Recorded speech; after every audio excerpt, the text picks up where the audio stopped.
Before you even approach the pool table, it's a good idea to become familiar with your equipment. In the case of pool and billiards, only a small amount of equipment is needed for the average player. The primary piece of equipment is the cue stick. The cue stick is comprised of several parts. The back half is called the butt, while the thinner end is called the shaft. The shaft tapers down towards the tip, where a small rounded piece of leather is attached. Although you will encounter many different lengths of cue sticks, the standard length is roughly 58 inches. A cue of this length should be appropriate for most players. Another thing that you might notice is that some cues have a joint in the middle. Commonly referred to as a two-piece cue, these cues are easy to transport and are ideal for players who enjoy having their own equipment. When using a cue stick for the first time, it's a good idea to ensure that it's straight. This can be achieved by looking down the length of the cue. A slight rotation will allow you to inspect the cue from all angles. Rolling the cue stick flat on the bed of the table is another way of doing this. One of the many factors a player must consider when selecting a first cue is what weight to choose. Typically, cues weigh between 17 and 21 ounces. Although the weight of the cue is a matter of preference, it is recommended that you choose a weight that is proportionate to your physical build.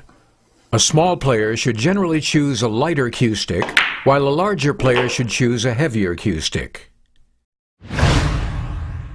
Another important consideration is the type of cue stick. For example, if you're playing 8-ball or 9-ball, you'll generally want a cue with a tip that's around 13 millimeters wide. The shafts of these cues are generally made of hard rock maple. In contrast, if you're playing snooker, the width of the cue tip will be significantly smaller, usually 9.5 millimeters wide. A shorter brass ferrule will hold it on, while the shaft will be made of ash wood. Although most cues can be purchased for under $300, there are a few factors that can increase the cost. High-end cues tend to be made from a superior grade of wood that has a very tight and straight grain pattern. Some cues also feature fancy inlays on the butt end of the cue that are often made from exotic woods and materials. The taper point of the shaft also changes when you step up to a higher quality cue. Whereas a generic cue will begin to taper anywhere from 6 to 10 inches from the tip, an expensive cue won't begin to taper until 12 to 18 inches. A taper farther up the shaft helps to keep a consistent and smooth stroke.